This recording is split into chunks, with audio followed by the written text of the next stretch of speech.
Everybody, welcome back. Before we begin, swig of coffee, decaf, for all my hardworking fellow Canadians out there.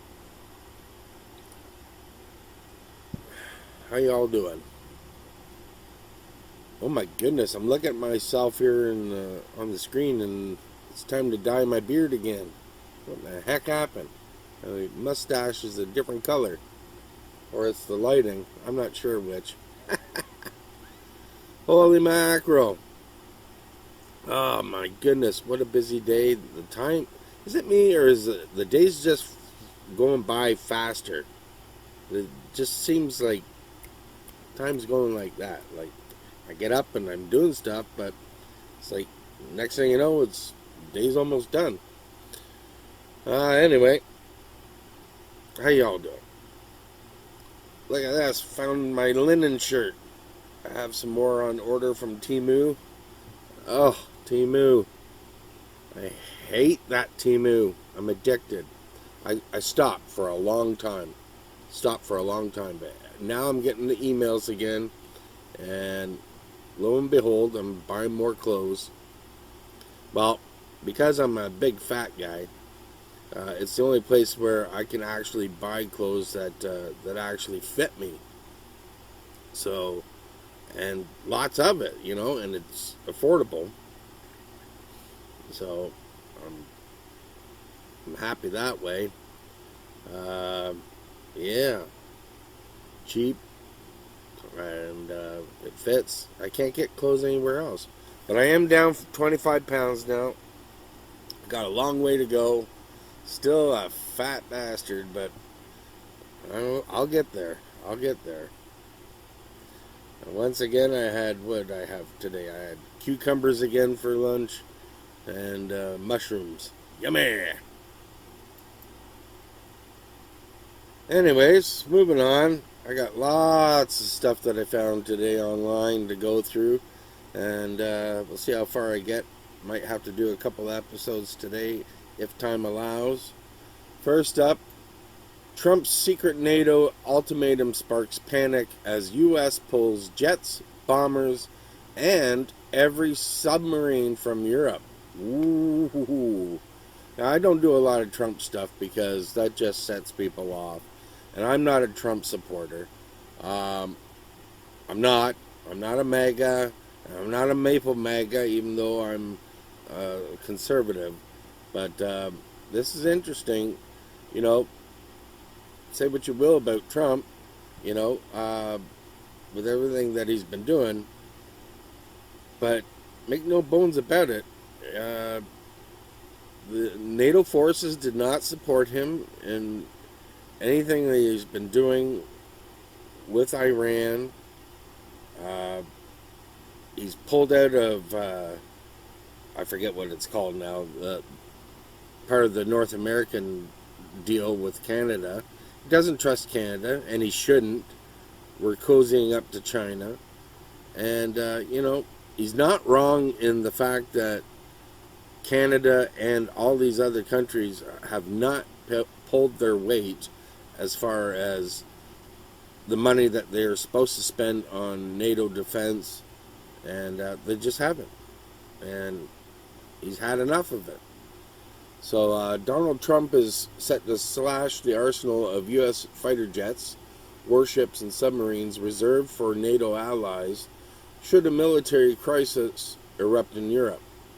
A military envoy sent by Pete Hegseth blindsided senior NATO officials in a classified Brussels meeting late last week, revealing U.S. firepower committed to defending Europe will significantly decline. Der Spiegel from Reuters reported. I don't know if I said his name right or not. We'll continue on. The U.S. fighter jet commitment to NATO is to be slashed by a third, while the Navy will withdraw destroyers from the alliance's pool. Washington will also pull its submarines, all of them, from the alliance altogether. Envoy Alexander Velez Green, that's a weird slash name, Velez Green, Okay. Reportedly told officials behind closed doors. Behind closed doors, but we're reading about it. Okay. Europe will be left to maintain its own supply of reconnaissance drones, a weapon that has proved decisive on the battlefields of Ukraine. Velez Green stressed that U.S. is prepared to cooperate closely only with the allies who move quickly to plug in the gaps left by Washington's drawdown. So, whoever fills in these gaps, those are the guys that Trump will deal with. Makes sense in a way. Well, if you're Trump, some officials in secret meetings, this is why I try not to read it all. This is why I try not to do it. Some officials in the secret meeting interpreted this message as an indirect threat, according to Der Spiegel. The Daily Mail has contacted the White House and the Pentagon for comment. I guess they didn't get it because they didn't say anything else. The cuts will also gut the so-called NATO force model, the alliance framework for defending Europe, drawn up in 2022 after Russia's invasion of the Ukraine. It lays out exactly which troops, jets, ships, and weapons each member state must hand over to NATO Supreme Commander if war breaks out. And it goes on and on. Also, the other thing to note is they're going to withdraw 5,000 U.S. troops from Germany. And that will happen over the next 6 to 12 months. And this comes after Germany's Chancellor Friedrich Merz slammed Trump's lack of strategy in the war against Iran. Well, you know, Trump just doesn't like being insulted, so this is what you get, buddy. You should know by now. And finally, Hegseth's envoy also informed them that each member state is expected to bring concrete offers to a force sourcing conference that will be held in June that should spell out exactly which countries will fill in the gaps left by the U.S. drawdown.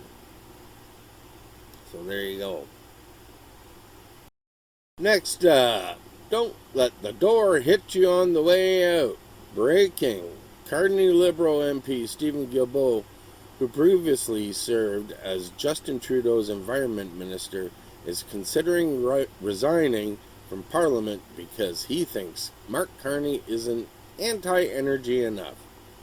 How much more anti-energy can you be?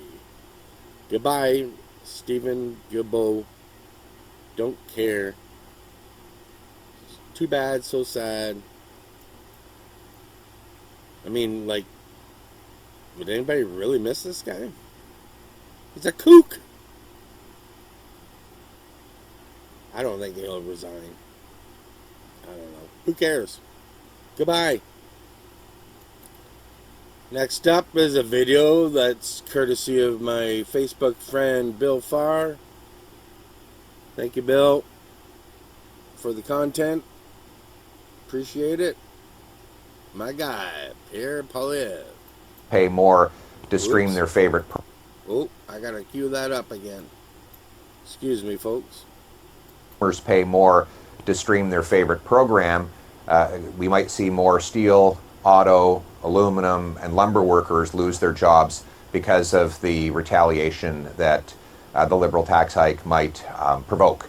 So I'd say let's put Canadian consumers and workers first and get rid of this Liberal tax hike. I'm against the American tariffs, and that's why I've been fighting for a tariff-free trade deal since this tariff dispute began. So, but you know, the answer to higher tariffs from the U.S. is not more taxes from the Liberal government on Canadians here at home. The Liberal government making consumers pay more, because let's be clear, this will be a consumer tax. It will all be passed on. Let's not be naive. and pretend that the web giants are just, or the streamers are just going to absorb it. Of course, they're going to make Canadians pay more. And Canadians will get absolutely nothing in return for this Liberal tax hike. The federal government of Mark Carney has the ability to not only get rid of this proposed tax increase, but also to get rid of the Netflix tax altogether. You'll recall Liberals put hand on heart and promised there would never be a Netflix tax. And of course, they broke that promise. And Canadians are paying the price. Our people are far overtaxed already. They can't afford to eat, heat, or house themselves. For God's sakes, let people come home and relax and enjoy their favorite binge-watching experience without paying yet another Liberal. Pay more.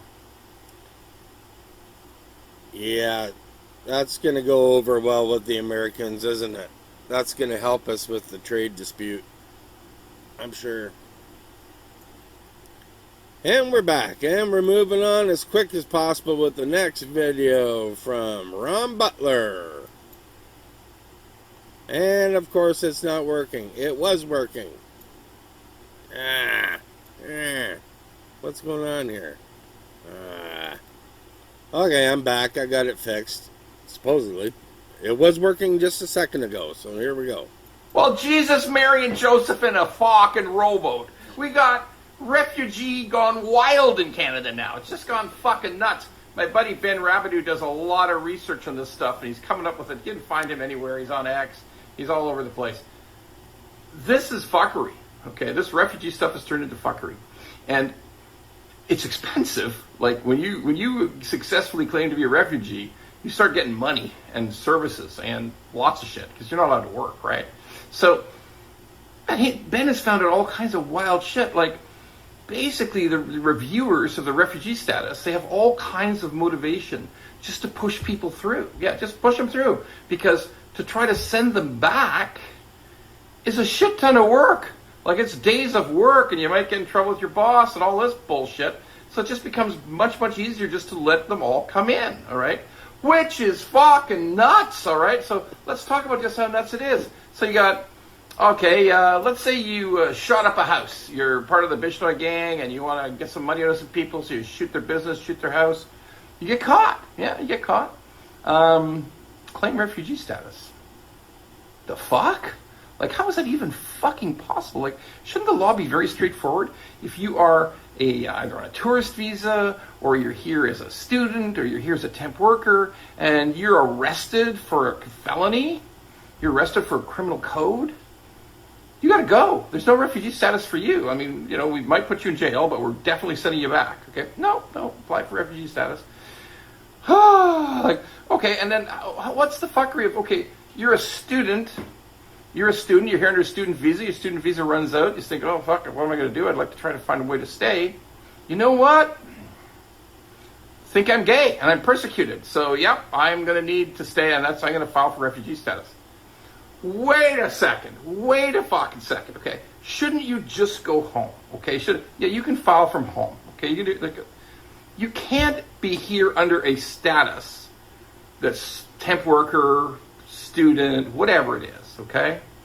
And just midstream decide, yeah, no, I think I'm a refugee now, okay? Who the fuck what other country would allow that?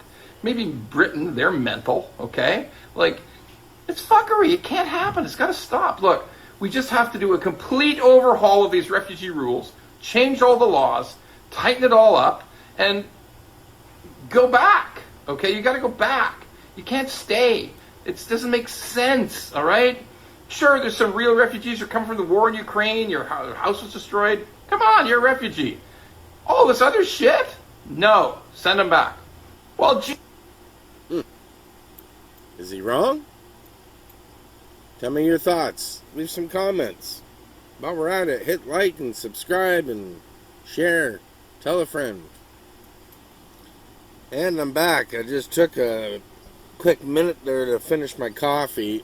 And what I didn't realize is there was a mountain of coffee grinds at the bottom. I spit up a little bit on my shirt. White shirt, brown coffee, so I had to clean that up. Anyways, next up, I saw this article, and I wasn't sure if it was legitimate or not.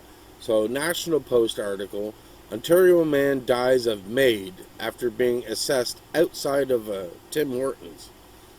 In a second case, the same doctor failed to admit... Pardon me. Oh my goodness. Sorry. In the second case, I'm laughing at a serious thing. I'm sorry. Let's start over.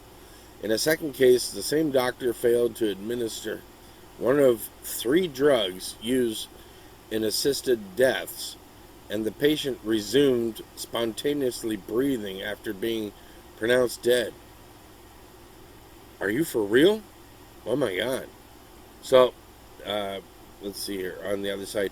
In this case, the assessment occurred during a single encounter at a Tim Hortons coffee shop.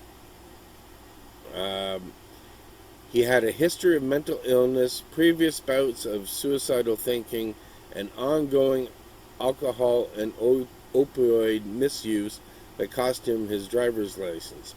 So I read through the comments because, you know, everybody debates this issue, and people were calling it out as false and fake news and everything. Well, I did a search, and this actually really was an article from the National Post. I tried to share it on this Facebook post, and of course, our government doesn't allow me to share it. Our own news we can't post, right? Like, yeah, that's a free society. So, we'll go through the post here. An investigation by the College of... This is why I don't talk. I don't read. An investigation by the College of Physicians and Surgeons by Ontario into 2 public complaints against Dr. James McLean concluded that he... What? Where'd it go? Okay, well, let's go with this.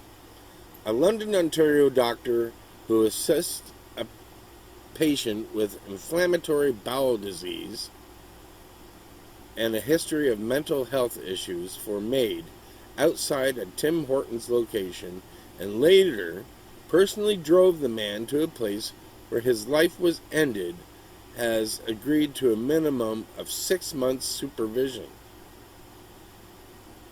Are you for real? This is a real article, and this is really happening.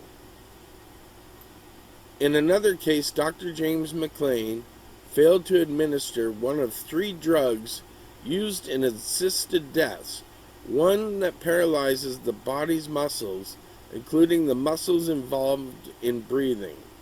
The patient resumed spontaneous breathing again after initially being pronounced dead, and McLean had already left the home? I'm reading this, right? And this is real? Are you for real? At first reported Monday by the Globe and Mail, the doctor's case is raising new concerns about MAID's oversight and accountability. No shit.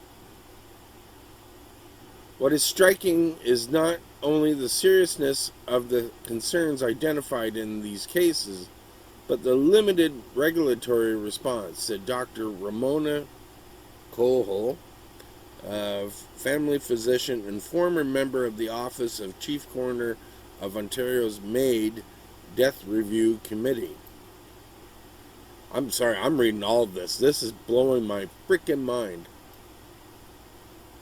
As part of the investigation by the College of Physicians and Surgeons of Ontario into 2 public complaints made against McLean, an independent assessor appointed to review a number of McLean's charts concluded that he did not meet the standard of practice of the profession, displayed a lack of judgment, and that his conduct exposes or is likely to expose patients to harm or injury in 5 out of 20 charts reviewed, according to a summary decision of the college's Inquiries, Complaints and Reports Committee. McLean was called before the committee to be verbally cautioned with respect to MAID complaints. Cautioned? cautioned. Oh, I feel the heart going again, and I'm trying not to swear. In addition to agreeing to mandatory clinical supervision for at least 6 months as part of an undertaking with the college, McLean will undergo ongoing review of his MAID patient charts and mandatory professional education related to MAID, consent, documentation, professional boundaries, and professional behavior. Why is this guy practicing? Get him the hell out of this. Oh my God. This is happening in our country, man. Oh. After 6 months, he'll undergo an assessment of his practice, the results of which may form the basis of further action by the college. May form the basis of further action by the college? Stop this maniac now. Laura Zilke of the CPSO spokesperson said in an email to the National Post. The undertaking imposes extensive oversight and monitoring requirements on Dr. McLean's practice, Zilke said. Oh, wow. This is abominable. I can't even say the word. The college takes any complaints brought to our attention extremely serious as part of our mandate to serve the public interest and ensure safe, ethical, and competent medical care for all Ontarians. He's killing people, and he's not even doing it right. McLean declined comment. No shit, buddy. When contacted by National Post. I'm sorry if this is boring anybody, but this is my show, and I'm reading this whole thing because you're going to get this. Due to the rules regarding privacy and my professional responsibilities to the CPSO regarding confidentiality of complaint investigations, I am unable to respond to your questions, he said in an email. According to the Globe and Mail, one of the complaints concerns Thomas Dillon, who suffered from Crohn's disease and died age 45 in January 2024. The anonymized death of the St. Thomas man was also flagged by the Ontario Coroner's MAID Death Review Committee.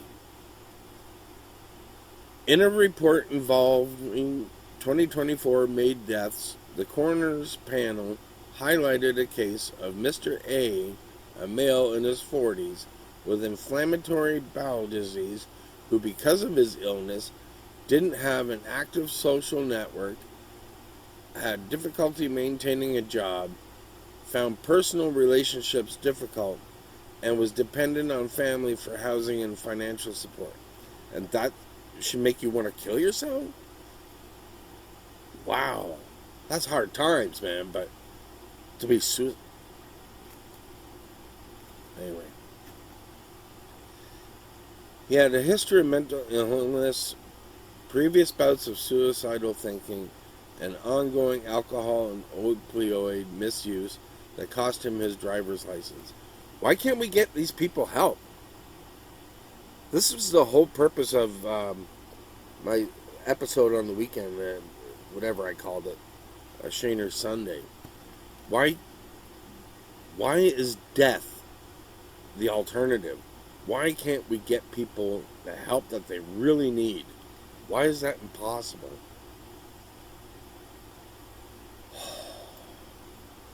During a psychiatric assessment, Dillon was asked if he was aware of MAID and given information on the option. This shouldn't be an option asked, hey, sorry you're having a hard life. Have you thought about killing yourself? Gee, yes, I already have. Well, how about we help you? Good Lord.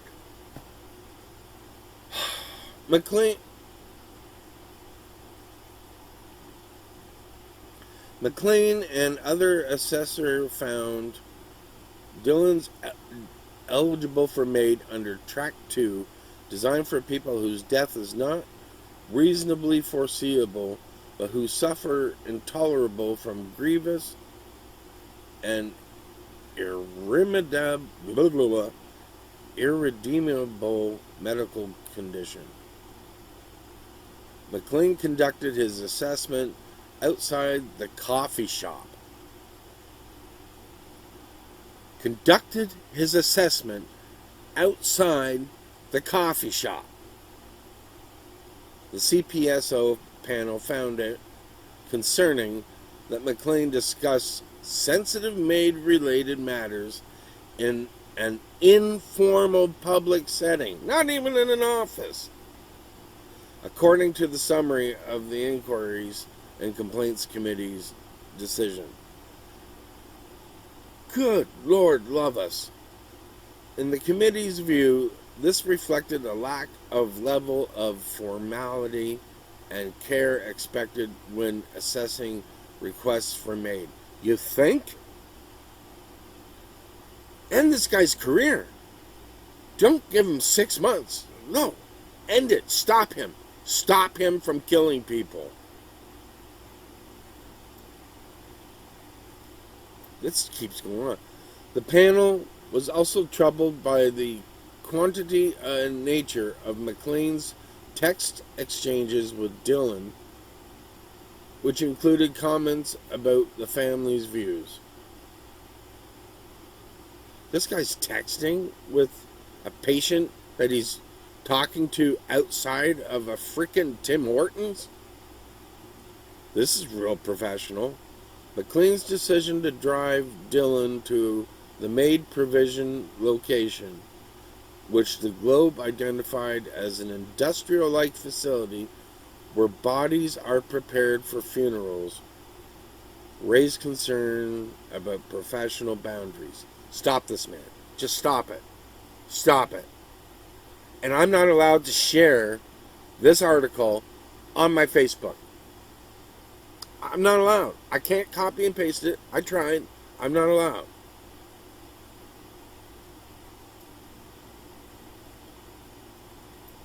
Hey, if you don't like this, you can stop watching it. I'm reading the whole shebang.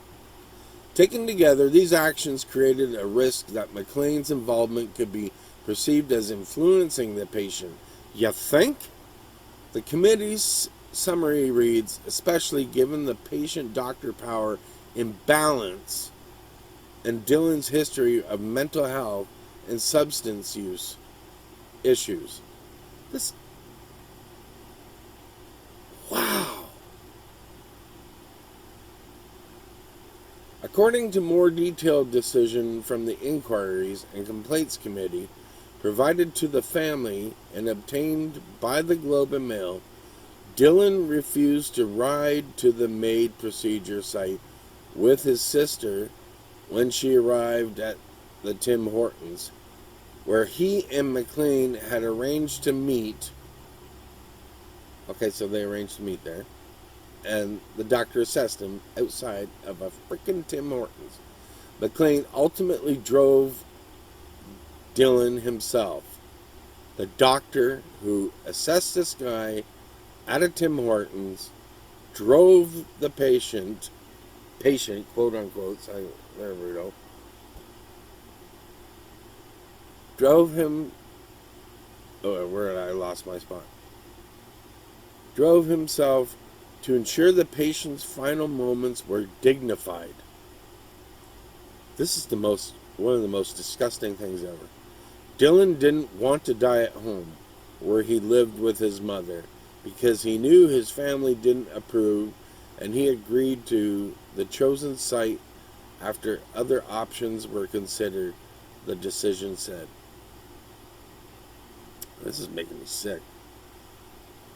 In this case, the assessment occurred during a single encounter. One assessment at a Tim Hortons coffee shop. This just keeps going on. The family was not engaged in the assessment process, despite being the patient's primary support, and despite the MAID provider being aware that they were trying to raise concerns. Collateral information from the closest to the patient is essential to understanding the factors contributing to desire to die. The second complaint involved a cancer patient at end of life. The man had signed a waiver of final consent that allows people whose natural death is reasonably foreseeable to receive MAID, even if they lose capacity to give consent the moment before death. Before the chosen date, the man lost capacity and was unresponsive. McLean was called to the home. He ordered a MAID medication kit, but it wasn't ready when he arrived at the pharmacy. He went to the home with a kit he already had. According to the college, McLean administered a sedative followed by propofol, a drug used during surgery that in high doses puts people in a coma so deep that it often ceases breathing, according to Dying with Dignity Canada. This just keeps going on. The final drug customarily used paralyzes the muscle. Deprived of oxygen, organs shut down one by one until the heart finally stops. But McLean was unable to find the neuromuscular blocking drug in his kit.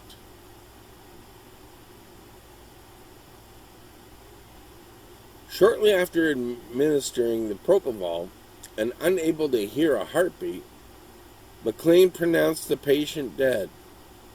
According to the college, after he left the house, the patient resumed spontaneous breathing.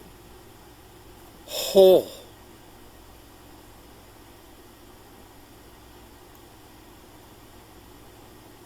McLean returned, saw the signs of cardiac and respiratory activity, administered more medication along with the paralyzing agent, and again pronounced the patient's death.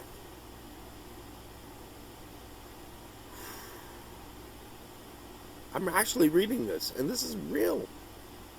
According to the college committee, McLean advised that he believes the stress of the situation, including the last minute and urgent request for his attendance, and the substantial number of people present and significant tension amongst them, contributed to initial failed provision of MAID. Okay. The family complained about McLean's professionalism and communication. No shit.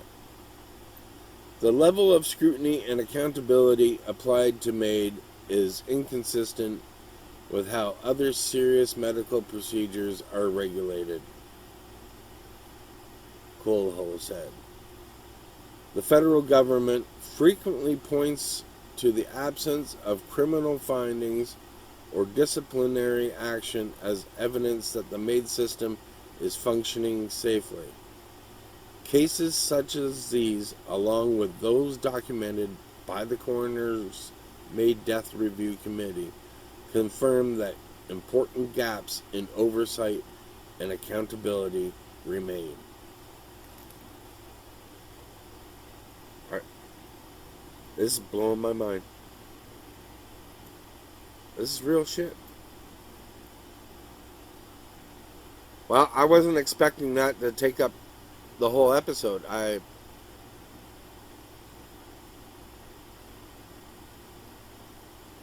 don't know. I'm speechless. I don't know what to say. I don't know what to say. I gotta put it on pause. I hand them back. I needed to look at a fire and just chill after all that. That was disturbing to me. I know everybody's got their own opinions on the MAID thing, and I'm personally not for it, but I've also not been in the situation where I'm at the end of life, and I can understand why it's necessary in extreme cases. It's not something that I think I'll ever choose, but that's me. But you have to admit, like, that is totally screwed up what I just read. I mean, there's ways of doing things properly, and that is not a proper way. People are getting killed. They're being murdered. I really think people are being denied the help that they really need. And you know what? I'm so disturbed by it, and this has been a longer episode. I didn't even get to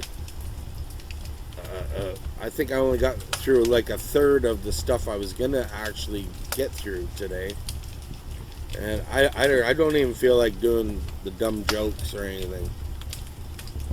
No, I'm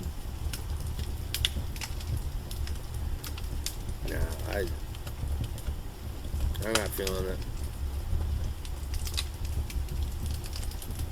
I'm not feeling it. I think I gotta end this and go clear my mind outside. And it's a beautiful day outside. I've barely been outside. It's sunny out. Go sit outside and have a beverage and think about what I'm gonna do the rest of the day. Man, oh man. What a world. What a world we live in. Anyways, thank you everybody for watching. Please hit like, subscribe, share, leave some comments. One comment would be nice. Even if you tell me I suck, it's okay, I know it. Anyways, thanks again. Sincerely, after reading this, please take care of yourselves. Please take care of each other. I mean, if you're a friend of mine and you need to talk, I'm here. I mean, anytime. Just, this stuff really bugs me. Anyways, like I said, what's my saying? Yes. Take care of yourselves, take care of each other. God bless, and all that jazz. I love you.